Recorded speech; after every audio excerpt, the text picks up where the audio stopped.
Exercise 3.2ல second சம்மு find எல்சிஎம்னு கேட்டிருக்காங்க. இப்போது இந்த நம்பருக்கு மட்டும் நம்ம எல்சிஎம் எடுப்போம்.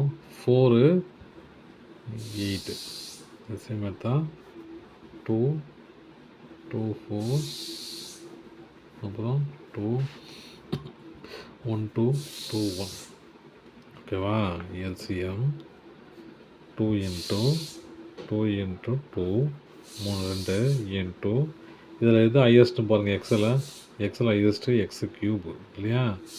அப்புறம் ஒயில் எது highest degree y square into y square. அப்போ அந்த ரெண்டு டேர்முக்கு எல்சிஎம் எவ்வளோ? 2 2 சார் 4 4 2 சார் 8 8 x cube y square. Second sum 9 a cube B square அப்புறம் 12 a square b square c. ஓகேங்களா.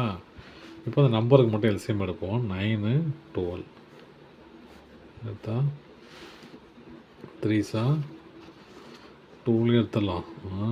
2 9 6 திரும்ப 2ஆல் பண்ணால் 3 9. இதுக்கப்புறம் 2ஆல் பண்ண முடியாது, 3ஆல் பண்ணலாம். 3 1 3 1 எல்லாம் 1 ஆயிடுச்சு இல்லையா. அப்போ அந்த ரெண்டு நம்பரோட எல்சிஎம் என்னது? LCM equal to 2 into 2 into 3 into 3. இப்போது ஏல பாருங்கள், இது ஹையஸ்ட்டு ஏ க்யூப் இன்ட்டு ஏ க்யூபு. பியில் எது ஹையஸ்ட்டு? ரெண்டுமே ஈக்குவலாக தான் இருக்குது இல்லையா. அப்போது பி ஸ்கொயர். சியில் எது ஹையஸ்ட்டு? சி தான் இன்ட்டு சி. அப்போ எல்சிஎம் எப்படி இருக்குது? 2 2 சார் 4 4 3 சார் 12 12 3 சார் 36 36 A cube B square C. Third sum B square 16 M அப்புறம் 12 எம் ஸ்கொயர் என் ஸ்கொயர் அப்புறம் 8 என் ஸ்கொயர் இல்லையா. நம்பருக்கு மட்டும் எல்சிஎம் எடுப்போம். அந்த வேரியபிளுக்கு எல்சிஎம் எடுக்கலாம், அது புக்கில் வேணான்ட்டாங்க இல்லையா. புக்கில் எது ஹையஸ்டாமோ அதான் எல்சிஎம் சொல்லிட்டாங்க. அதனால் நம்ம அதை விட்டுட்டு ஸ்கிப் பண்ணிட்டு புக்கில் இருக்கிற மாதிரியே போடுவோம். இப்போது நம்பர்ஸுக்கு மட்டும் 16 12 8 2 இது 8 6 4 2 4 3 2 2 2 3 1 2 1 3 1 3 1 1 1 இல்லையா. அப்போது நம்பரோட எல்சிஎம் என்னது? 2 இன்ட்டு 2 இன்ட்டு 2 இன்ட்டு 2 இன்ட்டு 3. அப்புறம் வேரியபிள் பாருங்கள், எம்மு இங்கே எம் ஸ்கொயர் தான் ஹையஸ்ட் இல்லையா. எம் ஸ்கொயர் இங்கே மூணுத்துலேயும் எது ஹையஸ்ட் ஆகுது? என் ஸ்கொயர் தான் இல்லையா. Into N square.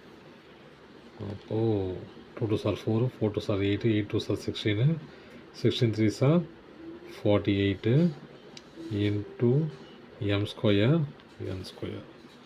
ஓகேங்களா. Fourth sum B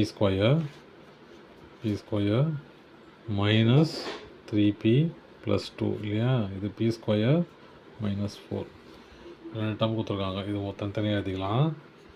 B square minus 3p plus 2ங்கிறத எப்படி எழுதிக்கலாம்? எப்படி எழுதலாம்? இது ஃபேக்டர்ஸ் பண்ணிக்கலாம். இது 2 இது மைனஸ் 3 மைனஸ் 1 மைனஸ் 2. இப்போ பி மைனஸ் 1 பி மைனஸ் 2 சா. ஏன்னா minus into minus plus 1 into 2 2 இது ரெண்டையும் ஆட் பண்ணால் மைனஸ் 3 வந்துடும். இது ஃபேக்டர்ஸ் எழுதணும். எப்படி எழுதலாம்? பி ஸ்கொயர் மைனஸ் 4ங்கிறது எப்படி எழுதலாம்? பி ஸ்கொயர் மைனஸ் 2 ஸ்கொயர் எழுதலாம். இது A square minus B square formula. அப்போ எப்படி எழுதலாம்? பி மைனஸ் 2 அப்புறம் பி ப்ளஸ் 2ன்னு எழுதலாம். இது ரெண்டும் காமன் இல்லையா. அப்போது ஃபஸ்ட்டு இது எழுதிக்கலாம், பி மைனஸ் 1. இது ரெண்டும் காமன் இல்லையா. அப்போது ஒன்று வாட்டி எதுனா போதும். பி மைனஸ் 2 இது பி ப்ளஸ் 2. அவ்வளோதான் சம். தேங்க்யூ.